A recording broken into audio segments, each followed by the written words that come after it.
What's going on, guys? It's Adam P, and welcome back to more Newcastle United transfer news. Second video of the day, and just to clarify before we mention anything about the first video, make sure to go and watch it if you haven't done so already, because we exposed Sky Sports and to show how social media companies have actually manipulated Newcastle fans at Villa Park in order to make us look as bad as possible.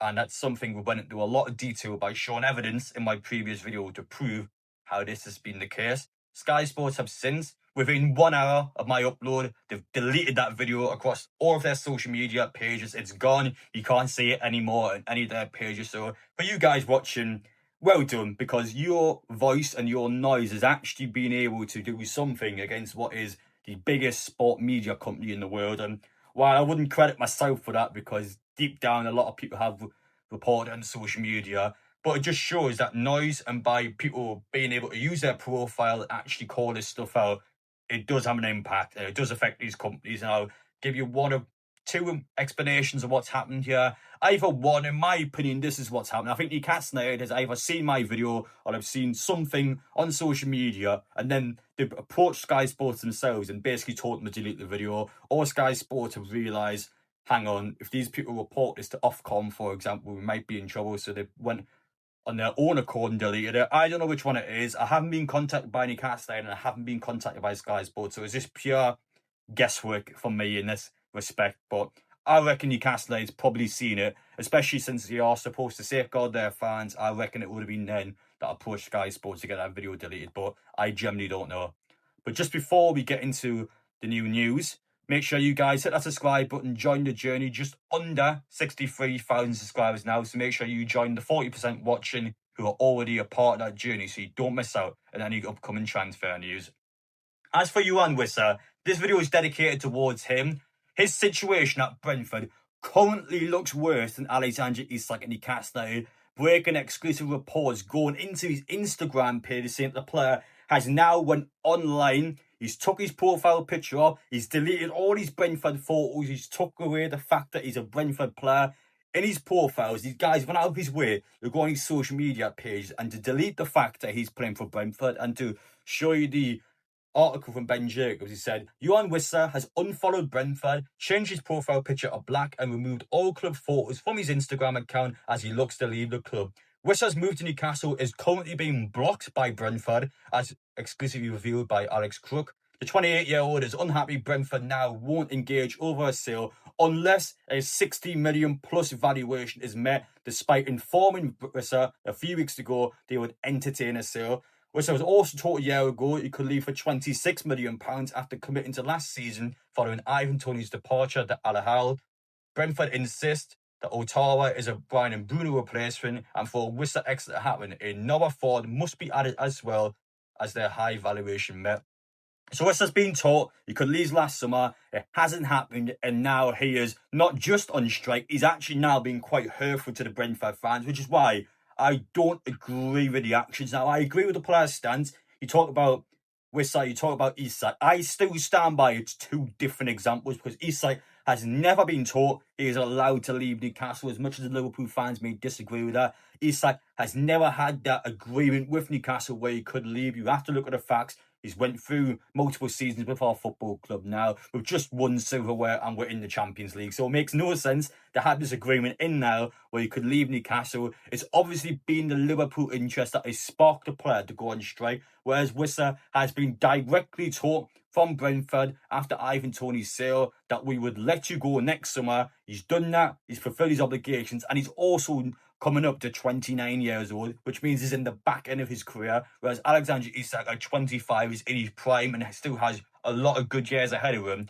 Wissa does not have that time anymore. Next summer, he may generally not get the Newcastle United move, whereas Isak next summer would 100% get the Liverpool move. So you have to look at the guarantees and assurances that Wissa's been taught. I will stand by, I do not like his actions. Let me make that clear now. I think deleting your Brentford stuff, actually going out of your way to delete your history at Brentford, I think is quite hurtful to their fans. Their fans have done nothing wrong. Brentford fans have got nothing to do with this, and Wissa's almost kind of taken out on him. And let's be honest, Wissa deleting his Instagram photos and taking his profile picture, is that going to get him out of Brentford? Not really. It's not going to make a difference. Like, he's just went on an Instagram page and deleted his stuff. Like, that's not going to force a transfer at Newcastle. It doesn't make a difference. It's just going to upset the Brentford fans in what is quite hurtful. I would argue somewhat malicious. I get that Wissa's frustrated. I get that he's angry, but those fans don't deserve that. And this is a Brentford team, by the way, already sorting Norgard, already sorting Bruno. They've lost Thomas Frank this summer.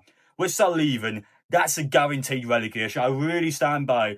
Wissa leaving now would guarantee Brentford to go down. And while it is kind of Brentford's fault because they've obviously taught this player you can leave, and I think they're in Bruno prices basically convinced them to sell him Bruno instead, and they're not going to bring two attackers in. So Wissa's now going out of his way to force a move because he knows he's not going to get out unless he waits next summer, which at that point Newcastle may not go for the player anymore. So I can understand the player, and I do agree with the player being allowed to leave because he's been taught he can leave, whereas Isak has not. And I know I may come across as biased, but generally Wissa has been taught last summer that he could leave, and it hasn't happened.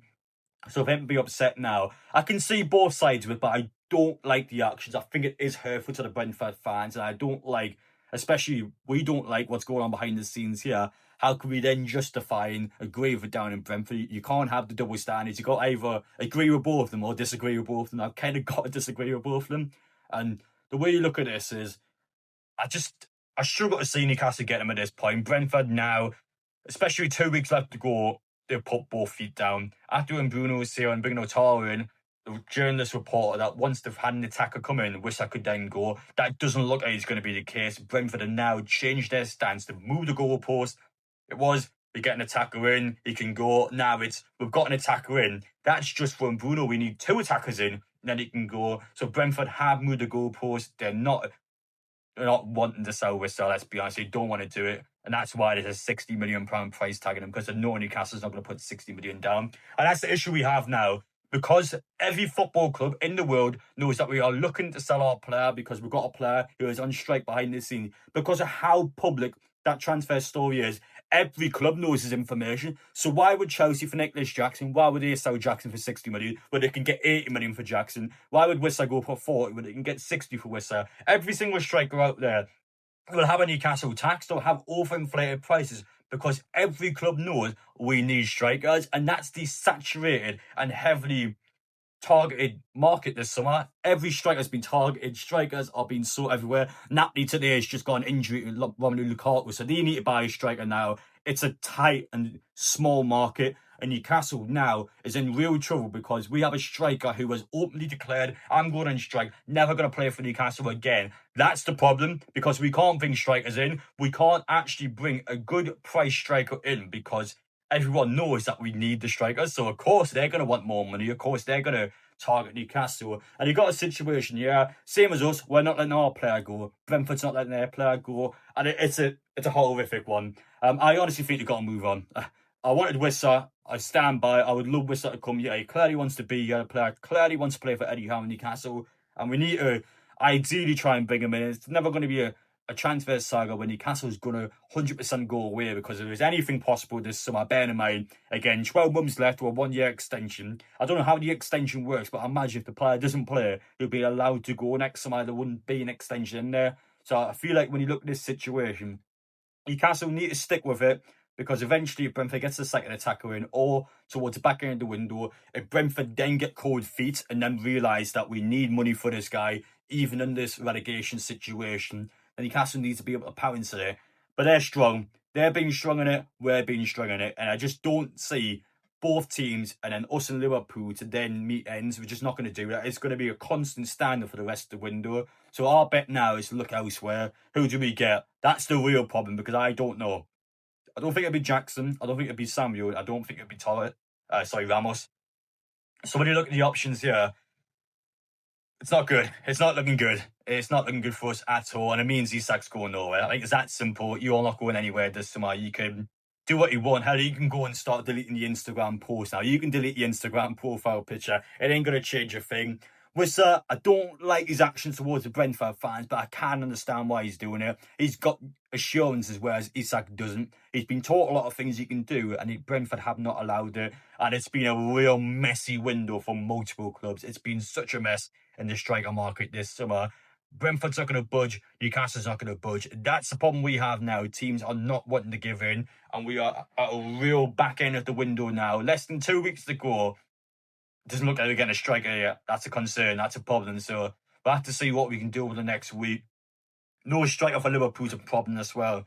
That's the real problem now because Newcastle is running out of time. This was the one that was nailed on. This was the one that has been said all summer long. It's going to happen to Newcastle no matter what. It will happen at some point. But journalists and perhaps the sport media has misjudged how willing Brentford is just to keep hold of him, how willing Brentford is to not be pushed around, and how willing Brentford is to fully accept the potential free sale next summer just to stay up.